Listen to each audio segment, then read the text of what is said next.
Hello friends, Vardhan academy में आप सभी का स्वागत है। दोस्तों, आज की इस वीडियो में हम लोग Uttar Pradesh junior teacher vacancy से संबंधित जो हमारी साइंस की क्लासेस चल रही हैं उसमें आज की वीडियो में हम लोग क्लास नंबर 27 को पढ़ेंगे।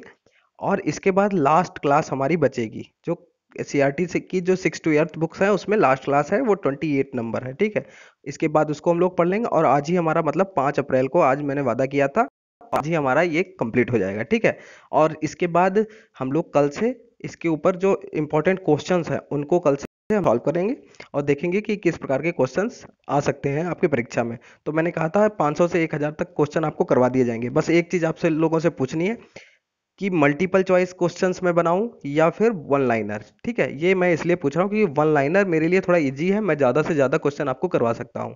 ठीक है, और जो मल्टीपल चॉइस है उसमें थोड़ा सा टाइम ज़्यादा लगता है पीडीएफ बनाने में। ठीक है, तो जैसा आप लोगों को लगे आप लोग हमें बता दीजिए कमेंट बॉक्स में, उसी तरीके से मैं कर दूंगा। जैसा आप लोग कहें, वन लाइनर कहेंगे तो वन लाइनर, वन लाइनर कहेंगे तो मुझे ईजी रहेगा और ज़्यादा से ज़्यादा क्वेश्चन हो जाएंगे। ठीक है, और अगर मल्टीपल चॉइस कहेंगे तो वो भी मैं कर दूंगा। और दूसरी चीज़ एक और कि 6 और 7th क्लास की जो एससीईआरटी की बुक है उसको मैंने अपलोड कर दिया है अपने टेलीग्राम चैनल पे। आप लोग टेलीग्राम पे जाकर वर्धन एकेडमी सर्च करके वहाँ से ज्वाइन कर सकते हैं। ठीक है, तो वहाँ से ज्वाइन करें या ना करें, आपको अगर बुक चाहिए तो वहाँ से आप लोग ले सकते हैं। और जो ईयर्थ क्लास की बुक है इसको मैं जैसे जितनी मैंने पीडीएफ बनाई है पीडीएफ के हिसाब से सभी अलग अलग, जैसे एक चैप्टर एक पीडीएफ में मैंने 2 चैप्टर्स को रखा है तो इस हिसाब से इसको भी अपलोड कर दूंगा और आप लोग 6 to 8 अगर देखना चाहें तो अलग से आप लोग देख सकते हैं। ठीक है, तो चलिए आज की वीडियो स्टार्ट करते हैं। और इसमें देखिए 2 चैप्टर हैं, एक है विद्युत धारा और दूसरा है चुंबकत्व।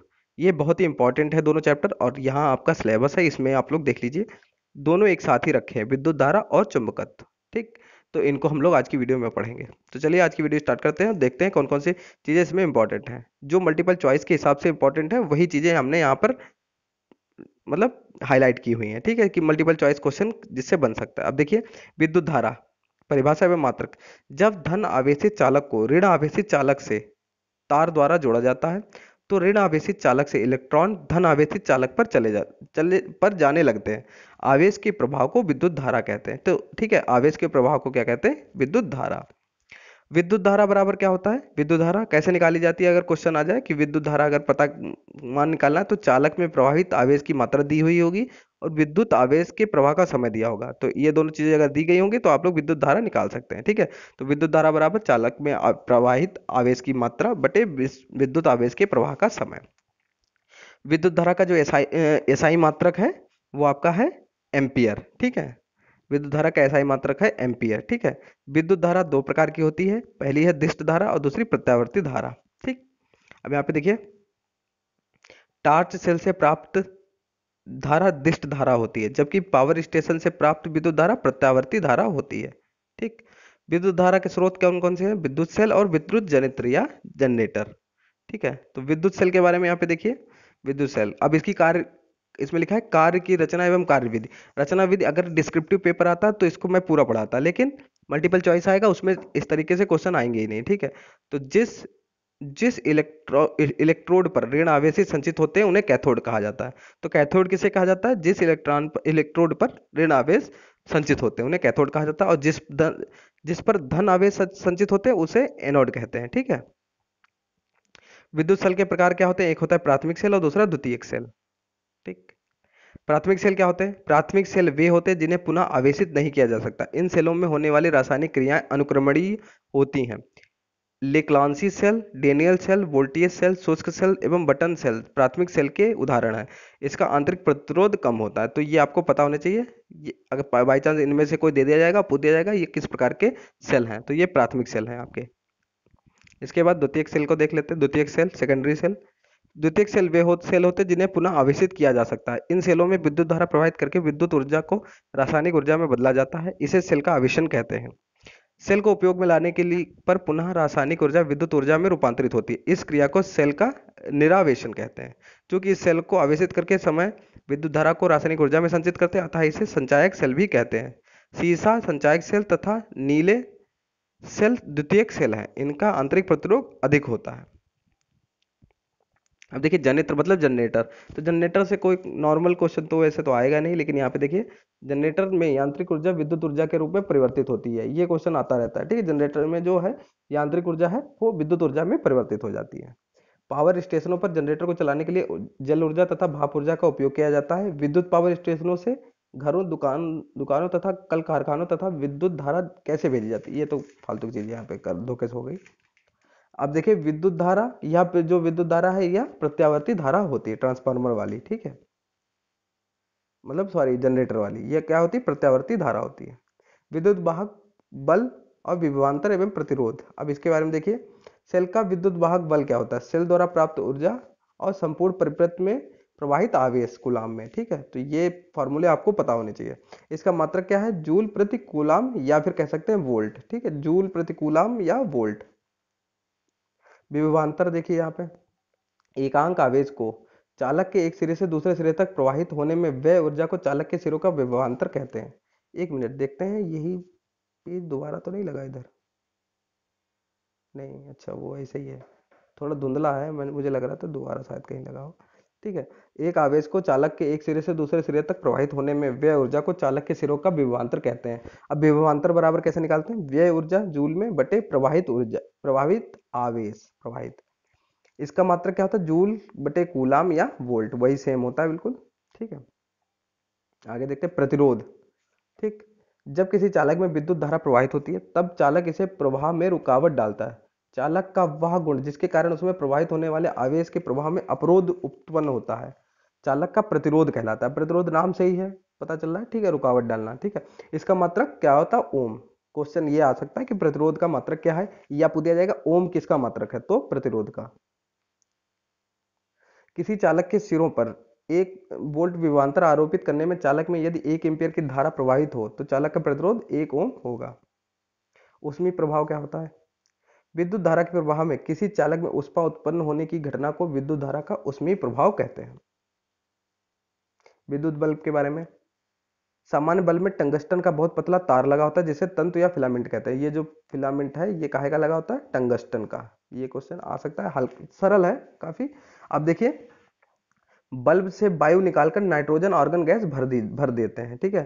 तो बल्ब के अंदर कौन सी गैस भरी होती है? ये क्वेश्चन भी आ सकता है। तो कौन सी गैस भरी होती है? गैस होती है नाइट्रोजन या आर्गन, ठीक है, एक इन दोनों में से कोई गैस भरी होती है। जब बल्ब के तंतु में विद्युत धारा प्रवाहित की जाती है तब तंतु गर्म होकर स्वयं तप्त हो जाता है, फलस्वरूप प्रकाश उत्पन्न होता है। बल्ब के तंतु का गलनांक बहुत अधिक होने के कारण यह पिघलता नहीं। तो ये भी क्वेश्चन आ सकता है कि बल्ब का जो तंतु है वो पिघलता क्यों नहीं है, ठीक है। तो ये क्यों नहीं पिघलता? क्योंकि इसका गलनांक बहुत अधिक है, इसलिए ये पिघलता नहीं है। चुंबकीय प्रभाव, ये फालतू की चीजें हैं यहाँ पर। अब यहाँ पे देखिए, विद्युत परिपथ तथा उसके अवयव एवं उनके प्रतीक। अब प्रतीक बाई चांस कहीं प्रतीक दे दिया जाए, पूछ दिया जाए एक इसका है, तो इस टाइप से हो तो विद्युत सेल। बैटरी के लिए इस टाइप से होना चाहिए, प्लस माइनस साइड साइड में है और बीच में इस तरीके। प्रतिरोध के लिए ये देखिए ऐसे करके, ऐसे ऐसे ऐसे करके, ठीक, ऐसे ऐसे ऐसे करके, ठीक है। विद्युत बल्ब के लिए ये देखिए प्रतिरोध। कुंजी के लिए ये है, अमीटर के लिए ए बना है और एरो बना है ऊपर की तरफ। वोल्टामीटर के लिए वी बना है। धारा नियंत्रक के लिए इस टाइप से, ठीक है, एक ये है दूसरा ये है।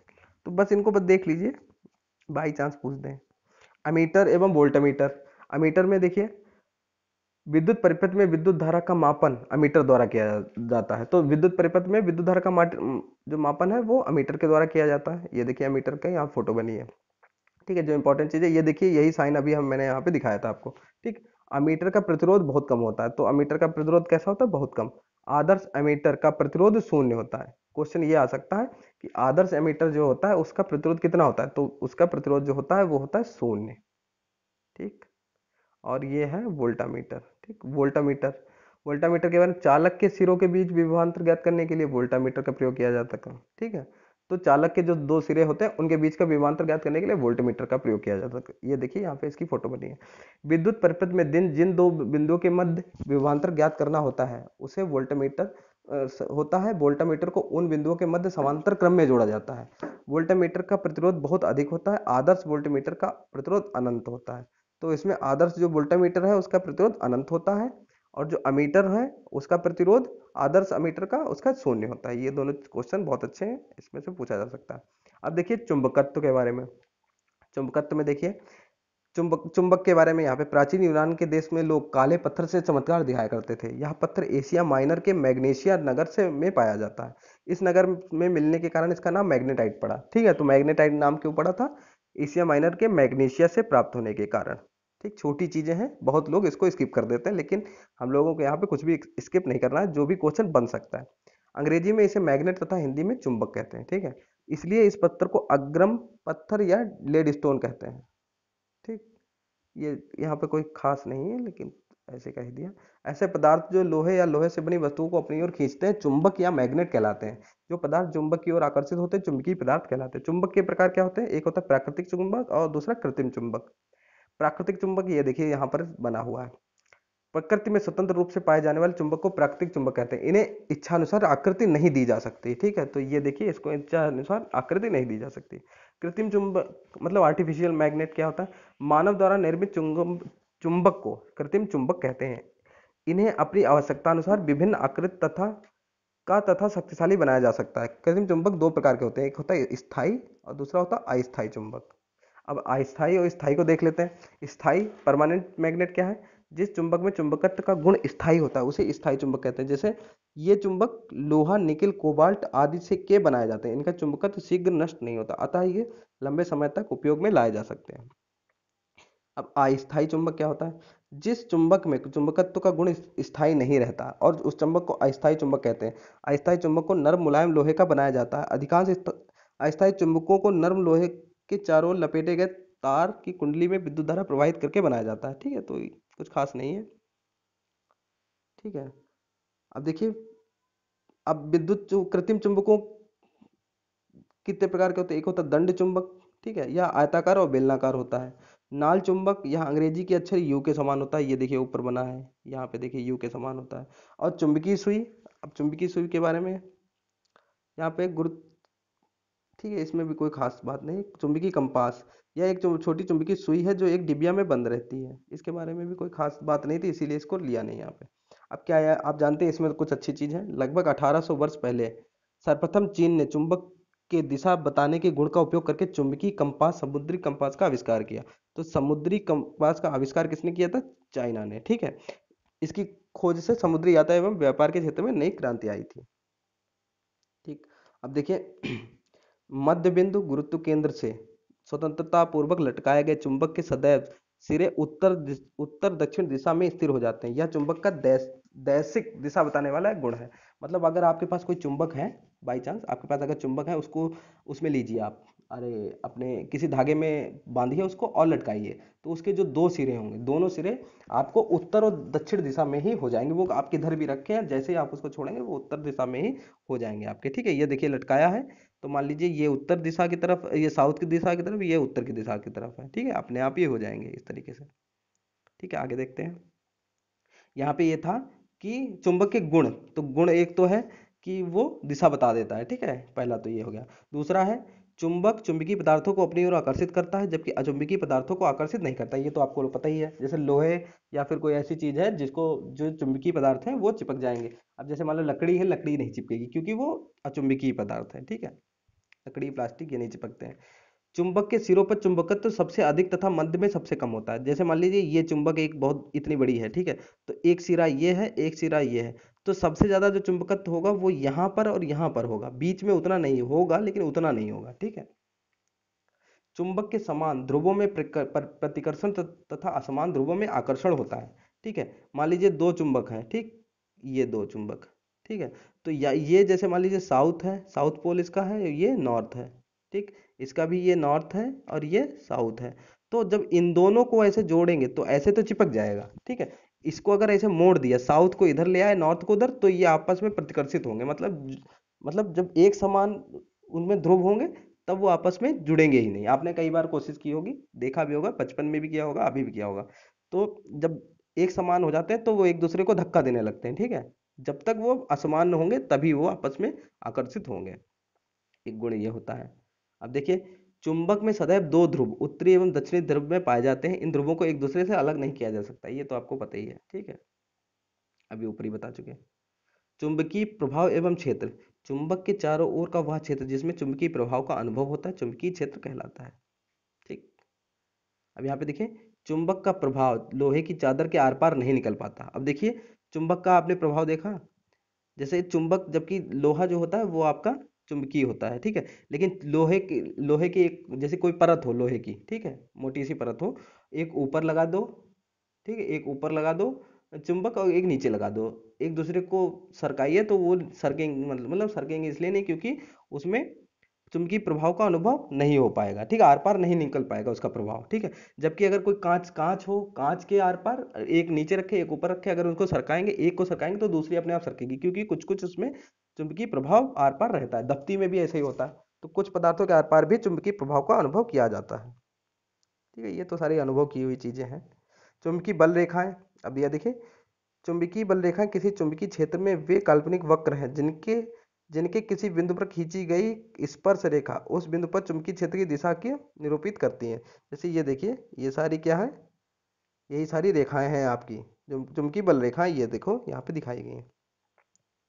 विद्युत धारा तथा चुंबकत्व, सन 1820 में सर्वप्रथम डेनमार्क के प्रसिद्ध वैज्ञानिक हेंस क्रिश्चियन ऑर्नेस्ट ने विभिन्न प्रयोगों द्वारा पता लगाया कि विद्युत धारा तथा चुंबकत्व का आपस में घनिष्ठ संबंध है। तो किसने पता लगाया था? प्रसिद्ध वैज्ञानिक हेंस क्रिश्चियन ऑर्नेस्ट, ठीक है, ऑस ऑर्स्टेड ने, ठीक है।